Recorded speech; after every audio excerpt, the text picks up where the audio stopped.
Aber kann man schon ein bisschen davon Also ich werde auch eine Person zitieren. Also okay, nicht aber zitieren, ne, aber sagen,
Digitalisierung, la protection environnementale, Europas Zukunft, Migration, la souveraineté européenne. Wirtschaft. Nous sommes d'accord, l'Europe est face à de nombreux défis. Pour obtenir des résultats, il est essentiel de communiquer ouvertement et d'être à l'écoute. Pour cela, nous avons créé une plateforme, le dialogue franco-allemand. Diese Gesprächsreihe flankiert die Vorhaben des Vertrags von Aachen und soll den Zusammenhalt stärken. Das ist uns wichtig, denn wir an der Hertie School setzen uns ein für Multilateralismus und Kooperation. Ce qui fait la force et la spécificité de la relation franco-allemande, c'est le fait qu'elle repose sur un dialogue quotidien qui porte sur tous les sujets. Der souveräne Nationalstaat darf nicht verschwinden, aber wir dürfen Europa auch nicht verschwinden lassen. Gemeinsam müssen wir die Probleme lösen, nicht durch eine Abschottung von Europa und von der offenen Gesellschaft. Die deutsch-französischen Zukunftsgespräche sind eine Eventreihe mit 3 Formaten. Beim Sicherheitsforum geht es um Kooperation in der Außen- und Sicherheitspolitik. Bei Wissenschaft trifft Politik schaffen wir Synergien und verknüpfen Wissen. Und die zweitägigen Pariser Platzgespräche bieten den Rahmen für intensiven inhaltlichen Austausch. Auch mit Ihnen. Wir freuen uns, wenn Sie dabei sind.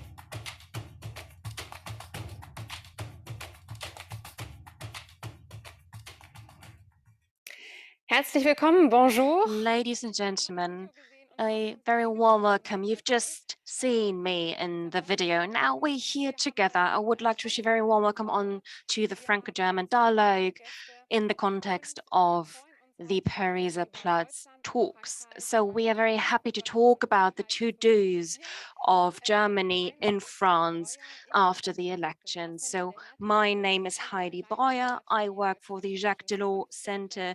I'm the project lead and I work in the context of the new Franco-German dialogue series. And we are here today together, and we have Mr. Miguel Berger, State Secretary in the Federal Foreign Office. Can you hear us? Yes. So since May 2020, you have been working as State Secretary in the Federal Foreign Office, and you are in charge of politics in the Pacific area in Europe, and you're also in charge of the crisis department. So I think you have a lot to do, and a lot of things on your agenda, and we are very happy that you will provide us with your insights and your opinion regarding the upcoming agenda and what France and Germany will be able to, well, to do in the upcoming years. Thank you very much, Ms. Breuer. Thank you so much. So I have to do that in English. Is that correct? You can speak German, whatever you like. We do have interpreters. Oh, thanks for reminding me. small globe icon on the bottom of the screen. Vous pouvez choisir la langue de votre préférence en bas de l'écran. Sie können alle unten in Zoom So auswählen. in Zoom, you have the opportunity to choose the language. So Mr. Berger, you can't choose, you have to opt for one language. So do whatever you like. All right, so thank you so much. Then I would like to talk in English, maybe for the international participants, that would be easier. A real pleasure to participate at I think the last part of your two-day Franco-German dialogue with a number of very interesting guests that you have had, and yeah, also real pleasure to me. Thank you very much to the Jacques Delors Institute for bringing us all together. And if I look at the title of today's event, Franco-German to-dos, so that already shows that we have to and should discuss that in a very concrete way. If I look back only at the last days, I think it was very interesting to see the very positive reaction in the media, but also in politics in France to the new coalition agreement in Germany, and also, I would say, as usual, the first visits of Chancellor Scholz, but also of Foreign Minister Baerbock were to Paris. And what we wanted to do by that gesture is obviously to underline that Paris is and remains our closest partner. And this is a relationship really of extraordinary depth, I would say, where at all levels we very closely coordinate. I can say that between the ministers, foreign ministers, there is a close exchange. I exchange every 10, 14 days with the Secrétaire Général of the Quai d'Orsay, François Delattre. So we have at all levels an extremely deep kind of coordination and cooperation. And if I look at the Aachen Treaty from 2019 and all the projects we have developed out of the Aachen Treaty, I think that, you know, if I would put it under a headline, I would say the Franco-German cooperation tries to serve the European Union. So whatever we do, and I think the best expression of that was in May last year, before Germany started the Council presidency, that there was this basic agreement on the 500 billion for the European recovery program to send the signal of solidarity, especially to the south of Europe. So whatever we closely coordinate and when we come up with joint positions, it is in the interest of the development of the European Union. And now with the upcoming EU Council presidency of France, and we have seen just last week, last Thursday, that President Macron gave his press conference on the objectives. I could clearly feel that there was some relief in Paris that it was possible to finalize the German coalition agreement in time, and so that we are here with a new government for the start of the French Council presidency. And at the same time, on the 1st of January, Germany takes over the G7 presidency from the United Kingdom. And I would say that we will definitely look into synergies between our G7 presidency, where issues like fighting the COVID pandemic, international recovery will also be dealt, or the fight against climate change will also be dealt in the G7 context. Let me maybe touch upon some of the key areas of our agenda for the post-election period. And I would put the economic and financial questions maybe at the center. Even speaking from the foreign ministry, I think that these are the most important issues. We are in the midst of the implementation of the Next Generation EU program. So all these 750 something billions that will be spent over the next 2 years in order to create sustainable jobs, to invest in digitalization. This is a very sensitive phase of the implementation, where governments need really to put all the focus on this recovery. Our hope is that COVID, despite the new wave, will not fundamentally affect European economic recovery. But I must say that we all are worried about the inflation that has built up, the problems we have with microchips, with deliveries.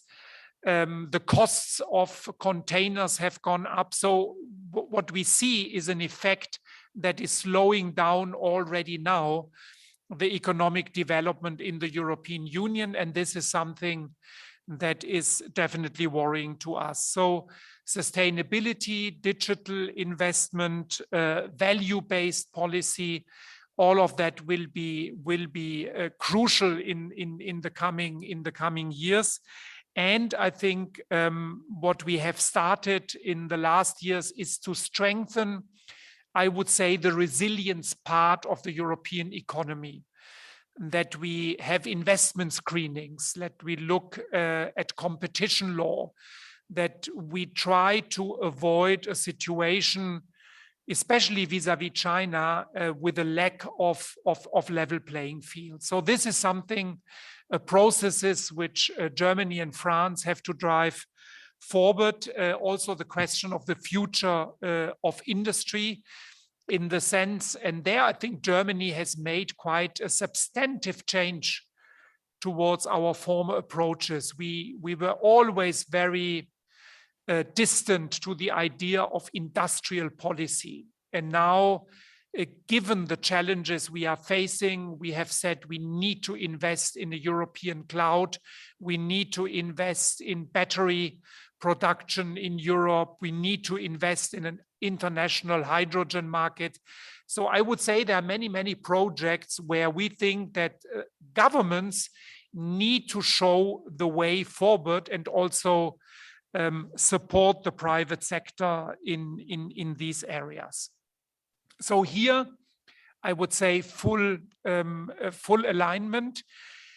Where would I see some differences? Differences may be on one topic, which is mentioned very often in Paris, and that is the energy policy. Why we see that the new German government will do everything to increase the production of renewable energy. We see in France, on the contrary, that President Macron is putting more emphasis on nuclear.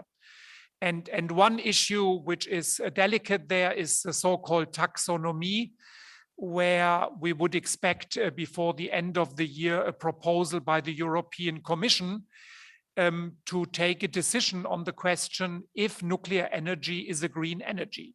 And in our view, it is very clear that there are many European countries which think that they will need nuclear energy in order to achieve CO2 neutrality. But our view is that despite all of that, nuclear cannot be seen as a green technology. The other area where I would say that we have still some different approaches is on trade policy.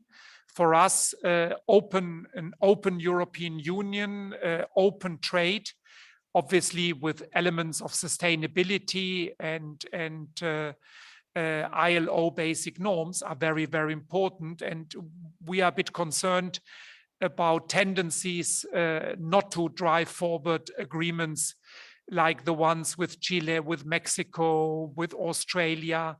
with other Asian countries. We think that if Europe wants to be a relevant economic actor in the future, we will need to continue really a very active international trade policy. The second area I would like to mention is COVID, and now with Omicron taking over, I would say, in the coming weeks and months in Europe, the question of not only our own vaccine supply, but especially what France and Germany can do jointly to strengthen the World Health Organization, the multilateral approach, the question of vaccine production in third countries, but also to implement what was agreed at the G20 summit in Rome, that is 70% of the world should be vaccinated till mid next year. That's an extremely challenging objective where we have to work together. But also if we look into the European Union, I think France and Germany agree that we don't want to see a repetition of border closures within Europe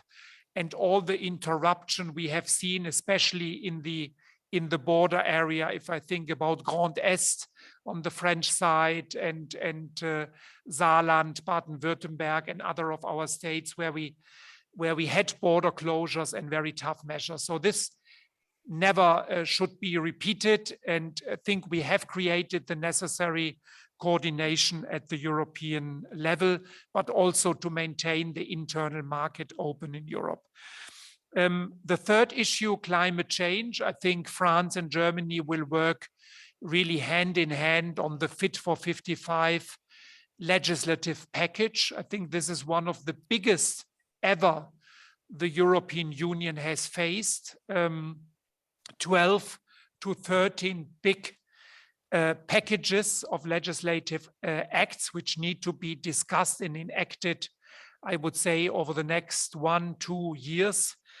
And here we have the specific idea that, which is also in our coalition agreement, that we think that climate neutrality and the necessary industrial steps can only be taken if we work together with other industrialized countries who share the same objective. So we have called that the Climate Club, the International Climate Club. And the fact that many countries before and during the COP26 in Glasgow made the commitment to climate neutrality in 2050, or like India, Russia 2060. Nevertheless, between, I would say, the Western countries, there is a big chance to create a climate club, which would then make it easier to introduce measures like carbon border adjustment and others, which, if they are not in conformity with world trade rules, might create difficulties because they would be seen as interrupting trade and be protectionist. The other big area, which is, I would say, our key focus, is foreign security and defense policy. We are working very closely with France on the Sahel, on Mali. After Afghanistan, the Sahel is by far the biggest German military engagement that we have. We are facing a very difficult security environment, but the challenge of international terrorism is there, it's growing. So we have to jointly develop a strategy on how to address it. And in Germany, I think the expectation is very clearly, what did we learn out of Afghanistan, of this 20 years of engagement, about the realistic approaches on these kind of engagements. This is something which is not new to our Sahel engagement, but that we will have to reinforce. We are also working together on Afghanistan in the sense of humanitarian help, trying to support girls' education, basic health services. Another big area is NATO. where, and this is interesting, that we are on the one side working within the European Union for the first time on a basic security set up, which is the strategic compass and the conclusions we want to draw. And more or less at the same time, we are working in NATO on a new strategic concept, which takes up all the changes that have happened since 2010 in the international arena. Now we are jointly discussing the challenges of the Russian military build-up at the border of Ukraine. We are working together in the Normandy format. So these are very fundamental challenges where Germany and France need to work together. And we often hear that the question strategic autonomy or not is a point of division. But let me say that we have had also very clear statements, if I remember President Macron's statement in his press conference last week, that whatever we do in Europe on strategic autonomy is complementary to our transatlantic partnership and to the strengthening of NATO. So I think we are moving here in the right direction. The last 2 points I would like to mention in order not to peel too long, but something that was also highlighted by President Macron is the question of migration.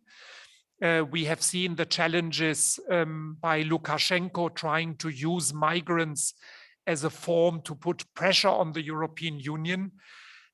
So yes, we have to do something to strengthen our migration policy and the external borders, but at the same time, especially for this government, it is absolutely clear that we want to maintain the asylum policy that has been developed and which is currently challenged. If I look at countries like Poland and others, which are trying to change the rules of the game.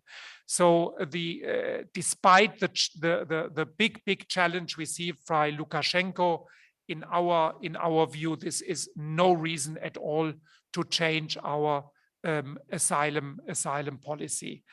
Last point, the conference on the future of Europe, where the French ambassador Anne-Marie Descotes and I have made also a public program about that.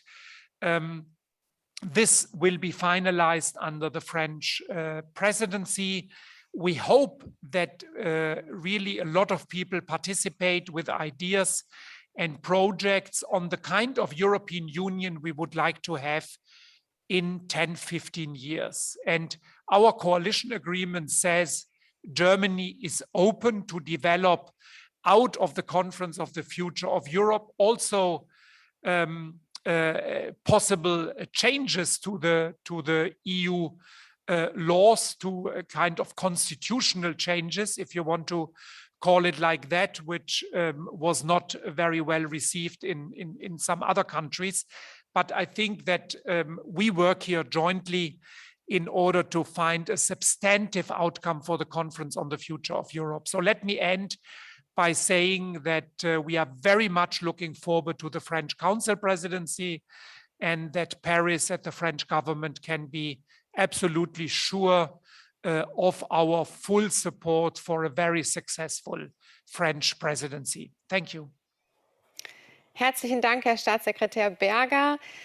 Ich glaube, wir haben einen sehr guten Überblick bekommen über. Thank you very much, Secretary of State Berger. This provided a beautiful oversight over projects, common projects between France and Germany. Now, this takes me to our panel.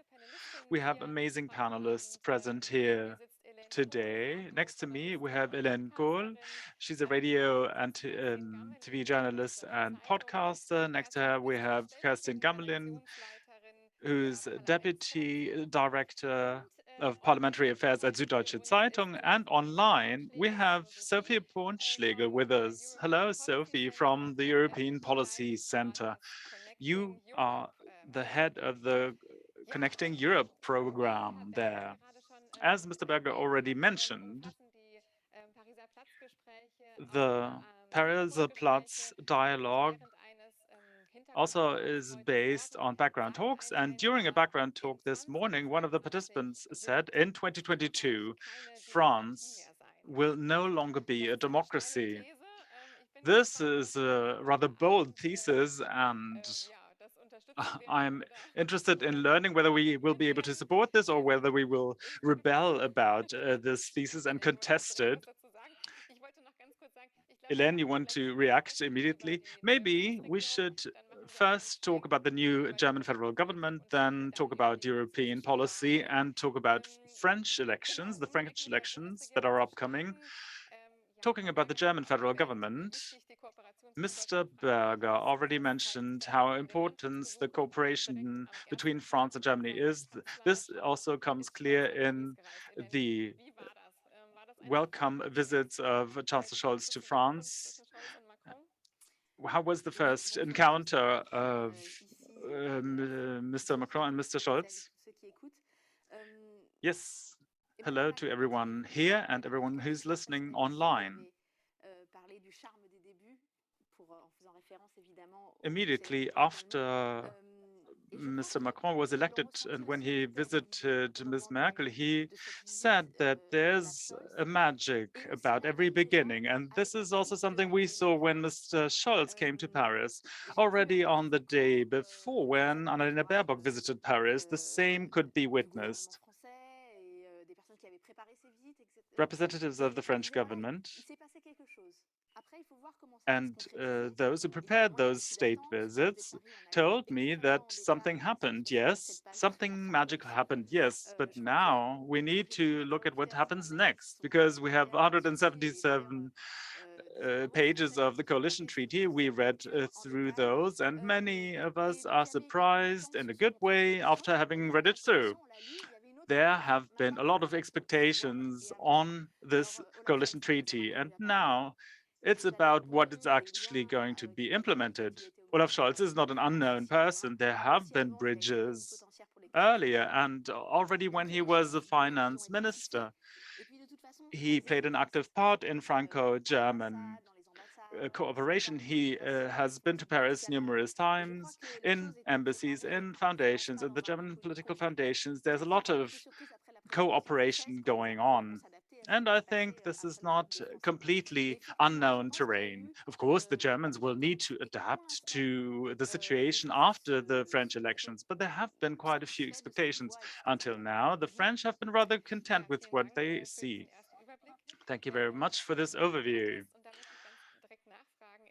Let me ask you a follow-up question. Hélène, you mentioned that not as much will change due to the German elections in Franco-German relationships. You could say, well, there's a new chancellor, there are new parties in the coalition.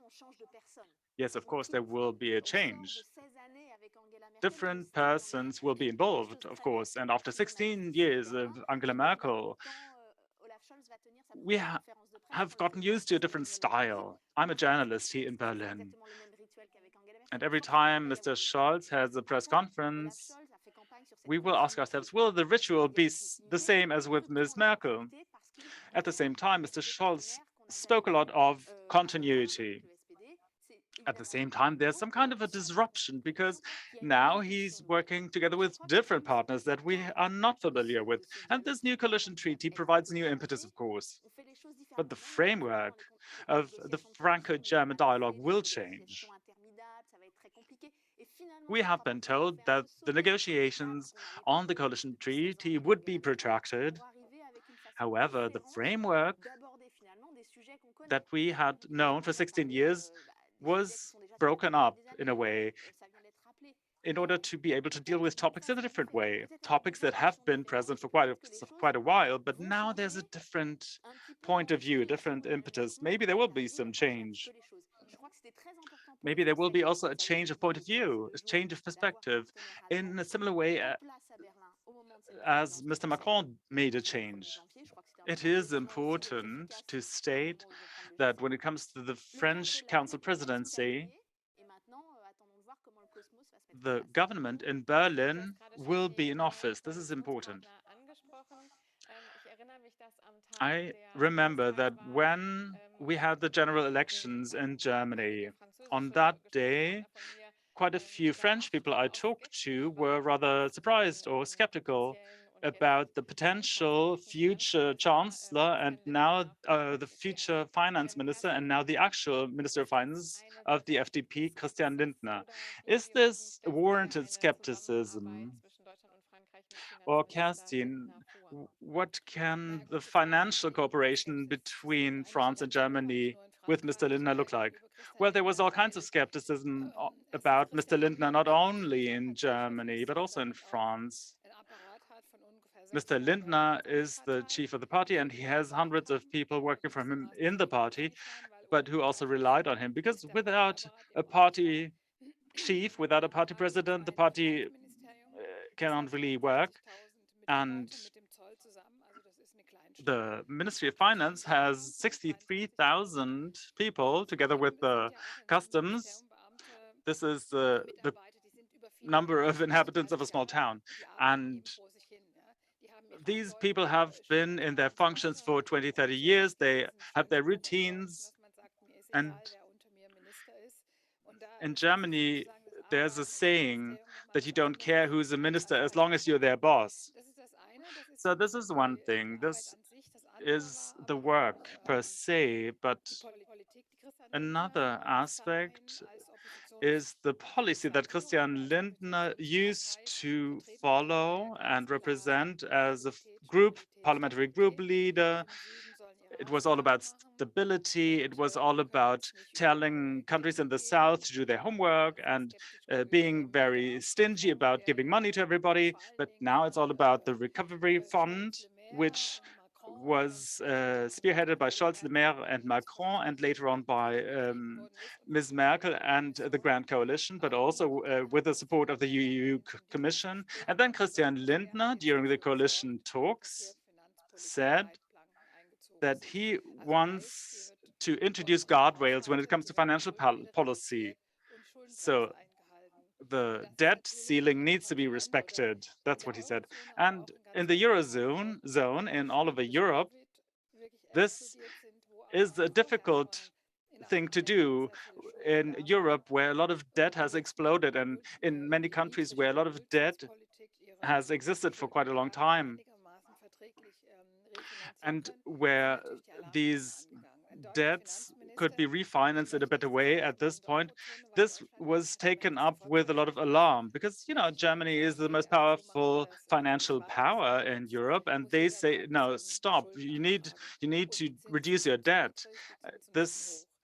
And he also said the interests are too low, they need to go up. This made it clear for many countries and also for France that it would mean trouble because France has accumulated quite a lot of debt. And it's interesting that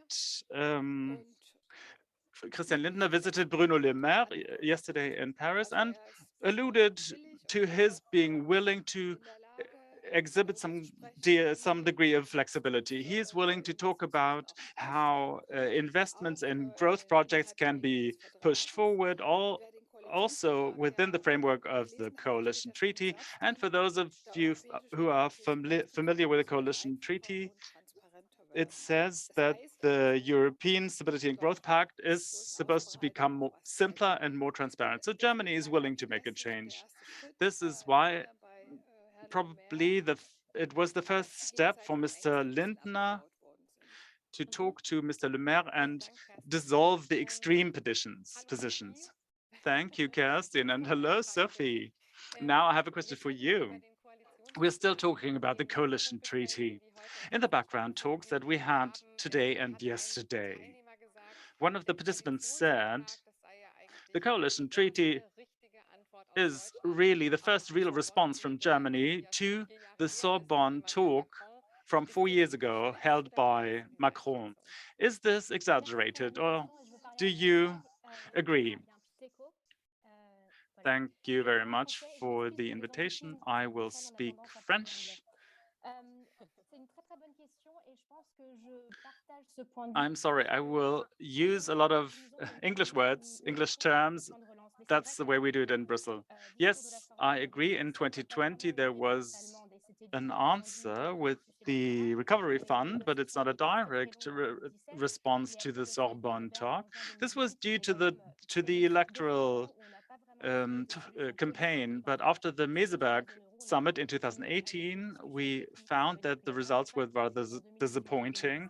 There were not a lot of replies, and the debate remained rather technical. In 2020, we had the recovery fund, which was a German-French initiative, and it created a certain dynamics. France had huge expectations as opposed to Germany,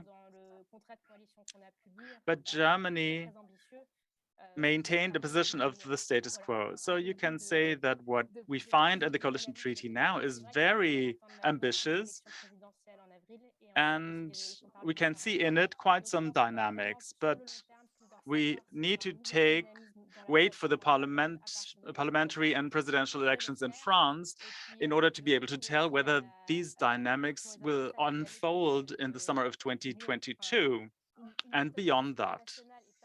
It also takes us back to a cross-border method on behalf of Germany, and we applaud that.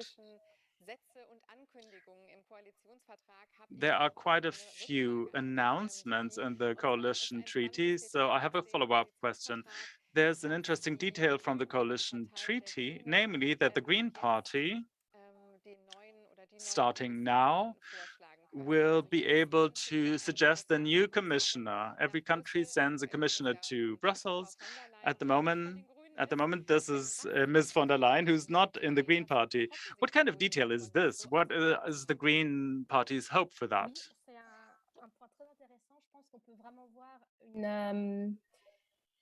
Yes, this is interesting. It's an interesting point. We can see here that the chapter on Europe in the coalition treaty is tinged rather green. The Green were successful in pushing through quite a few points that they attach great significance to. And the idea of the Greens is to say that Ms. von der Leyen should take on a green attitude when it comes to institutional reform. This was also something that Emmanuel Macron proposed, and I suppose he's rather content with what he sees written down in the coalition treaty. On the French side, there was not a lot of interest in this reform, but it is clear that it is intentional or intended to reform these treaties. But we can see that these treaties haven't been implemented verbatim. We have not been able to live up to the entire potential of the Lisbon Treaty. There are countries such as Poland and Hungary that are rather skeptical and are not willing to implement those treaties. We hope that starting in 2022, there's an increased Franco-German dynamics, but that doesn't mean necessarily that there will be increased progress at that European level. There's a lot there, but it's not enough, and we need to come up with additional solutions. A final point, which is rather important, relating to taxonomy, which Mr. Berger mentioned earlier. There have always been points of conflict between Germany and France, and this is also the strength of this couple. If Germany and France can agree, they can make other countries follow them. And this is essential when it comes to defense and security. Thank you so much. So this is a really interesting moment for Franco-German to-dos from January the 1st on, because we've already heard that France will take over the baton and take over the French EU presidency. It's a rotating presidency. Every 6 months, a new country takes over the presidency, and it will soon be France's term. So where will be the priority set of the agenda? Hélène, what do you think? What are the to-dos? What are the projects of France? So this presidency will be a very special one indeed, because the presidential elections are set to be held in France in April 2022.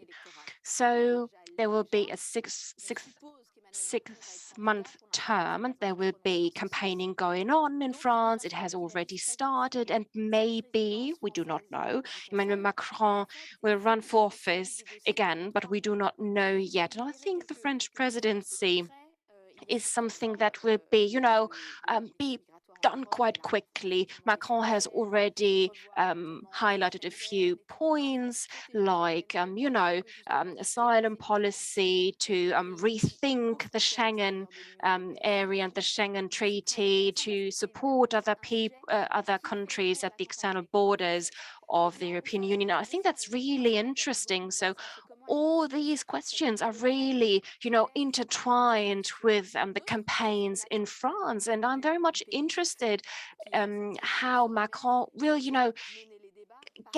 translate this into reality. I mean, we know that France needs to do all the debates and debate on different topics. And I mean, it's not all about French national interests and to defend them. And Macron went to see Orban in Hungary, in Budapest, and he says that he is at the same time an adversary, but also a European partner. And I mean, he is deciding, he is, and I think this is also, there will be the conference on the future of Europe, will be also organized by France, and the French, or the French teams in Brussels are already, about to work on the organization of the conference on the future of Europe. And I mean, there is still the crisis going on.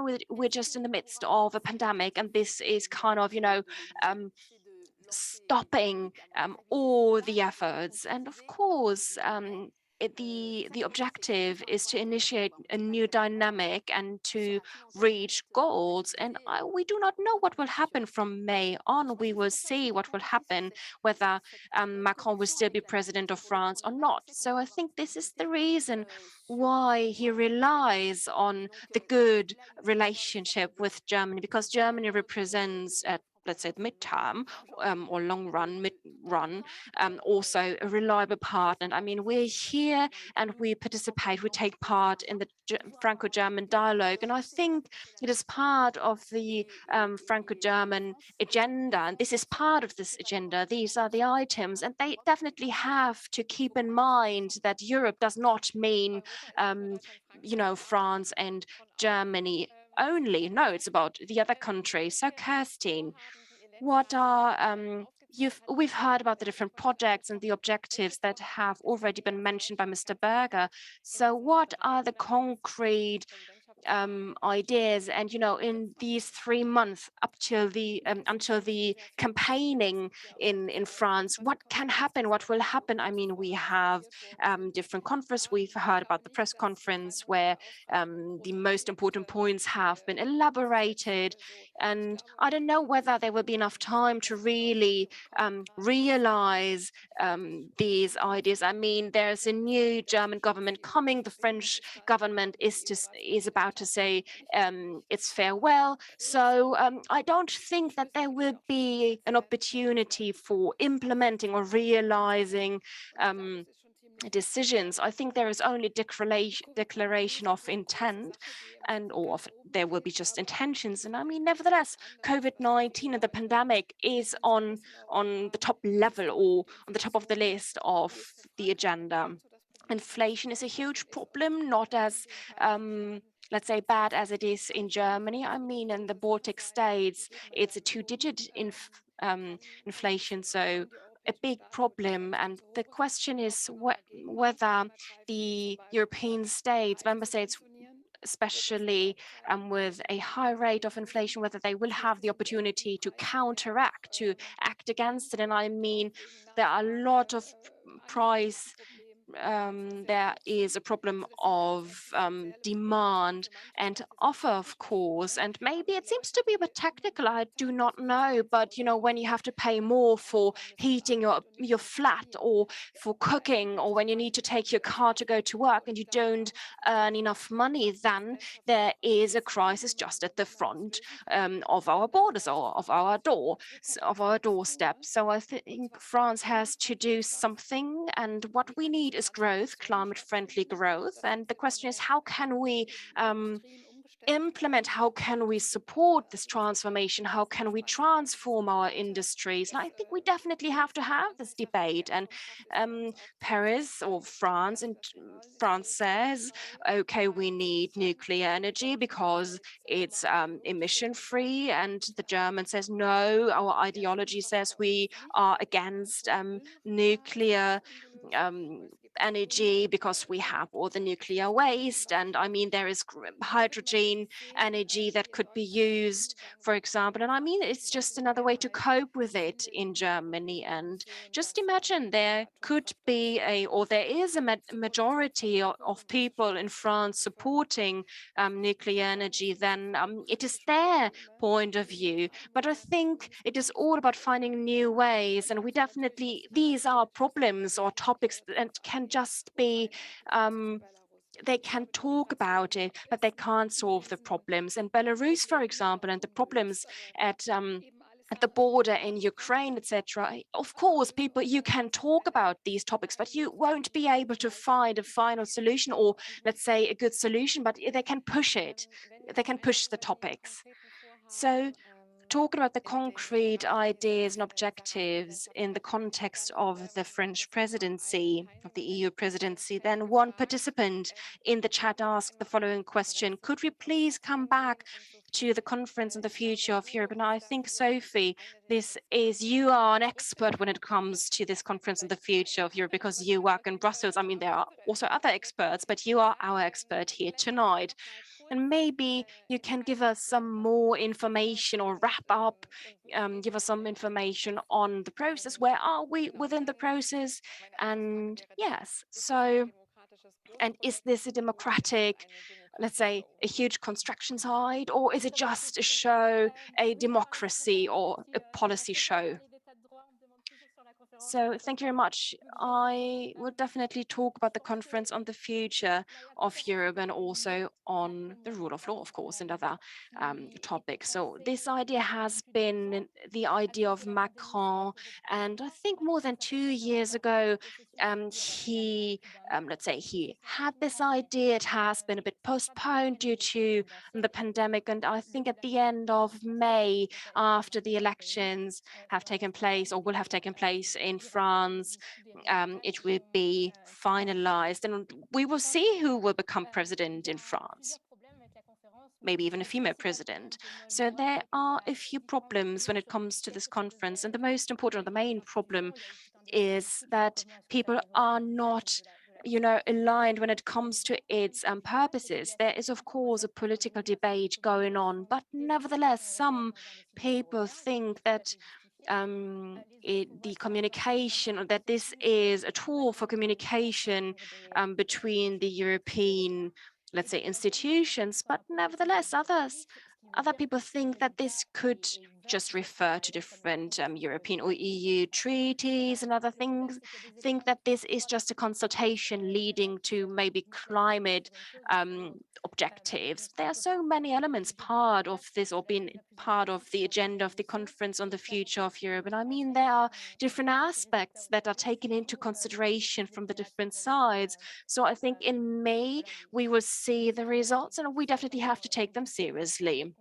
And the citizens we have to take them seriously in order to avoid a huge clash, like we say here in Brussels. So this is my point of view, or that's what I see. And as we've already said, we definitely have to take care of the campaigning in France, and that they have their objectives, and that also that France pays attention to its agenda of the EU presidency. And I mean, in France, there has been a lot of criticism. Valérie Pécresse, the candidate of the Republicans, told or said that, of course, it is all about Europe, but we do not know whether she considers Europe being a positive topic or not. And she talked about the independence of the judges in Brussels, for example. And I think it was rather a, let's say, negative connotation. And the election debate going on in France should not mingle or merge in the debate in Europe or at European level. But at the same time, it is also important that the German government does not forget that it's all about being sensitive. Furthermore, it is of utmost importance that France that everybody in France awaited the consequences, or let's say the results of the coalition negotiations here in France before talking to the other European partners. Okay, thank you so much. There has been another question of Audrey Mathieu I would like to forward. And then afterwards, we will talk about the presidential elections and campaigning in France. So speaking of stability and pact, so there is a stability pact developed. And what do you think? What about a compromise? Could there be a compromise regarding this pact with France? Also, again, a really interesting question. So I think it depends on the results of the campaign. If Macron will be if Macron is re-elected, then I think the idea of Christian Lindner will be of utmost importance. But at the same time, it is all about finding a schedule and an agenda. Let's say different programs and projects have to be really issued and drafted. So what we do need are solutions. We need to find solutions for the Stability Pact and the Growth Pact. So furthermore, regarding the climate change and the digital change, it needs to go hand in hand. And another important aspect is that the French and the German governments will support after the elections, that they will support the Commission and that they will enforce support the Commission's program, of course. So it is important to outline the importance of the Commission, not only in Brussels, but for everybody. So here in Brussels, we see that the Council is taking decisions. And in 2019, the Commission set the right priorities, definitely, regarding the transition and the change. But nevertheless, I think that Germany and France have to create or find a new momentum in order to change the status quo. And we're not satisfied with the status quo. So we will keep on proceed talking about democracy, and a topic which is of utmost importance as well is extremism. And we will come back to this later because especially when talking about the candidates in France, but it is also a topic here in Germany. And you, Kerstin, you just published a book on Eastern Germany, and unfortunately the link between extremism and terrorism, between extremism and Eastern Germany is tightly linked here in the German press. And I think you're from Saxony originally, aren't you? Yes. Okay. Why this is the case? Why do people think about Eastern Germany or East Germany when it comes to extremism? You know, from a journalist's point of view, I have to say that I wrote this book because we talk about right-wing extremism, fascist tendencies and trends and all those extreme poles and parts, especially in East Germany. But more than 80% of the people lead just, a regular life. They wake up in the morning, they go to work, and they come back in the evening, and they share the joys of life we also benefit from. So right-wing extremism is on the rise in Germany. We could see that due to the NSU murders and attacks that have been planned in Thuringia and Saxony. But nevertheless, they have been scattered all around Germany. We know about the assassination of Mr. Lübcke a few years ago. We've heard about it, and we've seen the protests and demonstrations of conspiracy theory representatives or people being in favor of these. And so there are many different movements, not only in Dresden, but everybody. And we've seen there have been people demonstrating in front of the private house of the health minister of Saxony. I mean, there is no regulation of communication, there are people just gathering together and communicating via Telegram, and there are Telegram groups, and people say, okay, we get together and we demonstrate, or we demonstrate against something, and we get together. So after the war came down, famous right-wing extremist from Saxony went to, or right-wing extremist from Germany went to the eastern part of Germany, and they found their audience there. And the former minister president, in Saxony, said, no, the people are immune against this kind of extremism. But it's not true. But I mean, 30 years after reunification here in Germany, there are a lot of structural problems in Saxony. There is no DAX company, even Carl Zeiss Jena, this big, huge company that has been, that had his home in Jena, is not there anymore, So it only has its foundation there. And a lot of people in the eastern part of Germany did not survive the crisis, or their companies, the companies they've worked for, didn't survive the crisis, and they don't earn as much as the people in Western Germany. And, they live in flats, and sometimes these flats are in houses that have been bought by people having money and who received loans and credits, but not living there on site. So the normal person from Eastern Germany pays rent to people living in the western part of Germany, who bought houses, etc., in order to, let's say, increase or to enhance their pensions, but they live in other parts of Germany. And so we have huge structural problems in Germany. I mean, these are not Franco-German problems, but German problems. And this is why it is more likely to have extremists in Eastern Germany. I know it's somewhat frustrating to boil it down to a simple question, but I suppose everybody who's interested in learning more can read your book, Kerstin. Hélène, you live in Germany as a French journalist. You are witnessing both sides at the same time. What's your take on it? Do you have the feeling that right-wing extremism and extremism in general is similar to that in France? Where do you see similarities or differences?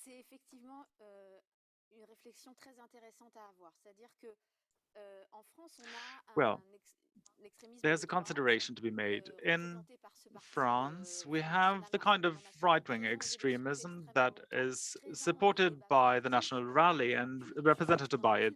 They are rather present in politics, in elections. Just think of Marine Le Pen, who since 2017 has been debating on TV with Emmanuel Macron. And this was the strategy of the Front National, the National Rally, to give its policy a human face. The radical movement in Germany, spearheaded by the AfD, which was founded in 2013, much later than in France, even though the movement had existed in the undergrowth, in small underground groups that gathered in the East or in the West, and who had been integrated in society, who infiltrated the policy field rather slowly. So there's not such an institutionalized right in Germany as there is in France, even though the AfD is in the Bundestag. So they wanted to be able to be accepted by a wide public. And then there was an institutionalization, a radicalization, which we saw in the Bundestag. So now the party is losing votes in some regions and winning votes in others. You need to see that there's support for this in civil society, for the party and for this radicalization. there has been quite some infiltration by means of civil society. And my impression is that in France, this is not really the case that much because the parties have an official representation in the population. And then we have the yellow vest, the gilets jaunes.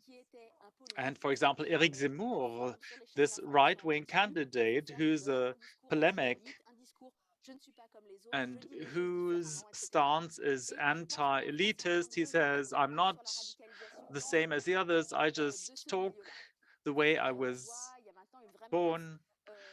And in Germany, radicalization is happening in the undergrowth, in the dark. And this is also visible in Telegram chat groups. So we can see that some people may have voted for the Front National and might radicalize and become terrorists, but it's very unclear. In the national elections in France, we have two right-wing extremist candidates, and my impression is that this phenomenon is really enshrined in the way they talk, in the way they address topics, very populist, very boiled down to a very simple message, sometimes really disgustingly so.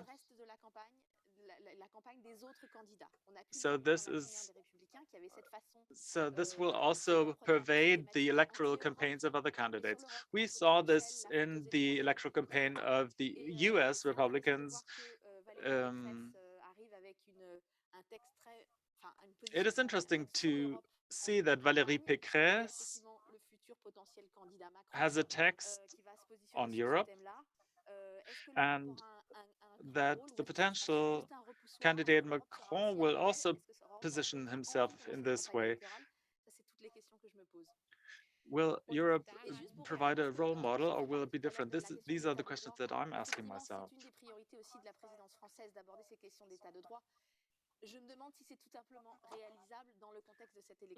And there will also be talk of the rule of law during the council presidency, but I'm not sure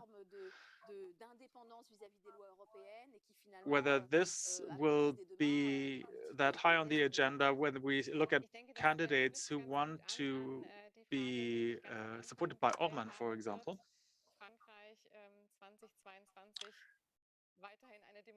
Will France still be a democracy after 2022?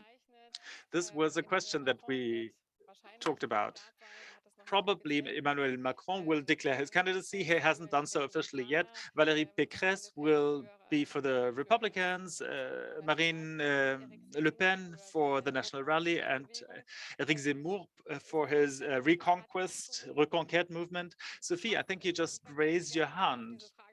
You can, of course, both answer to this question. You all want to respond. Would you like to answer this question? I think that this participant said today that very probably France will not be a democracy after 2022. It will probably be the country that will no longer be democratic next year, but there will be elections in France next year. The question is whether Hungary is no longer democratic already, but I will still like to keep the question mark there, because also in the left-wing spectrum, there are many who have an anti-Europe propaganda. Also, Mélenchon, the candidate of the left, for example, as a German-French woman, I also want to say that there were elections in Germany where the AfD got 10%, which is less than 2017. It's not the foremost opposition party in the parliament anymore. But the difference to France is that there is institutional resilience in Germany. And we also have classic extremism in France, which until recently did not exist in Germany. In France, since 2017, we haven't had a stable party. The socialists are at less than 10%. The Republicans as well. There's a media landscape which is hugely different. And this makes candidacies of people like Eric Zemmour possible. So the system cannot be compared to that in Germany. But if we want to compare 10% for the AfD or 35% for Marine Le Pen or Eric Zemmour, we realize that we need to be more concerned about the presidential elections in France than about the parliamentary elections in Germany. But we can see that there are higher contradictions in France and that the political debate has a higher quality in Germany than it has in France. If I look at Macron's press conference and if I listen what he says with his priorities for the French Council presidency, he made it very clear that we mustn't divide the East and the West, that he doesn't want to draw on sanctions. He also said that in these 3 or 4 months, he cannot do a whole lot. But I think there is a great divide between what is announced and what is actually going to be implemented. We can see that France did not support sanctions in order to increase the rule of law in countries such as Poland and Hungary. They left the job for the EU Commission to do. So the roles that the governments in Germany and France want to play in protecting the rule of law, I don't see Emmanuel Macron taking on a great role during the French Council presidency, but we can see that at the moment, the fact that there is the rule of law in France is being questioned is problematic, but we can see that there is an increasingly progressive discourse that is also in support of a reform of European treaties. But the question of the rule of law cannot be negotiated in an easy way, just as other topics. Well, this is a rather provocative thesis that France might not be a democratic country anymore, because what we are witnessing is a rather democratic electoral campaign. It is democracy in its essence. And of course, I see the points that you just addressed, that institutions in France are different, have a different foundation than in Germany. But it is a democratic process, after all. Well, unless new stakeholders or new actors step onto the stage. At the moment, what we're seeing is a concentration of the media, an increasing concentration. There's a large audiovisuals company that leads the electoral campaign, so this could end up being lead up to the discourse, the democratic discourse, to disappear. So if citizens no longer have access to information, this is no longer neutral information, no longer democratic, is it? Well, maybe I can add something. Of course, we don't know what the result will be. The elections are democratic after all. Many factors play a role. But elections are not enough to have a democracy. It's also about the quality of that democracy. And the last point I want to make is the new German government needs to develop a strategy in order to be able to react adequately if Le Pen or Zemmour are elected. I don't think that we will have a different president, but I think that the German government should already make up its mind how it should react, how it should act in European policy, even if the future French president is a Eurosceptic. Yes. We are already a bit late, so now I would like to take a more optimistic stance and have a few positive closing remarks, because this is about the to-do list. What is the agenda for the post-election period? Maybe you can name a few to-dos. Maybe, very briefly, if we no longer talk about the French presidency and no longer think about the elections in France, if we talk about the civil society in Germany and France, what we need to do is, it's about the local level, it's about border regions. I think there was a question about the Franco-German Parliamentary Assembly. One topic that plays a huge role, we have these Querdenker, these out-of-the-box thinkers, or the Gilets jaunes in France. What we need to do is increase media competence, so to make clear that journalists are not enemies, that you can engage in a dialogue with them in order to promote common interests. I think especially now, especially during the COVID pandemic, it's essential that there's as much interaction and dialogue as possible. Small groups, larger groups, pupils learning French pupils learning German, and especially in border regions that were closed, dialogue and interaction needs to be strengthened. The media landscape is a bit different in Germany, because then it's not dominated by large moguls that much. There are still family-owned media businesses, but even so, in Germany, we have the tendency of too little regulation of social media. Large corporations have the say. There's polarized and extreme coverage in the media, and we need to look into that. And maybe it would be great to strengthen media competence. There needs to be more discussion about refugees. There needs to be compromise. And of course, we need to talk about energy prices, interest, debt, and so on. We need to sit down and look at the situation, be open-minded. People need to be able to make ends meet in their everyday lives. They need to be able to make a living. They need to be able to inform themselves. And this needs to be assured.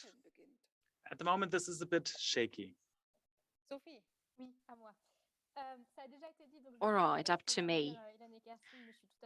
So it has already been mentioned, so I'm not repeating what Hélène and Kerstin just said, because I'm here in Brussels and I'm mostly interested in European policy at European level and what we have to do to prevent Mersburg 2.0. So I haven't referred to the Treaty of Aachen, but nevertheless, we have to finish bilateralism in order to make sure that the Franco-German relation, or let's say cooperation, can play a more important role. So we need a schedule, we need a roadmap for the energy transition, for digitalization, for all the important topics. And we have to make sure that the European Commission plays a more important role and that they can do whatever they have to do. Okay, so this has been, I try to wrap it up. So on the to-do list, on the German Franco to-do list, we have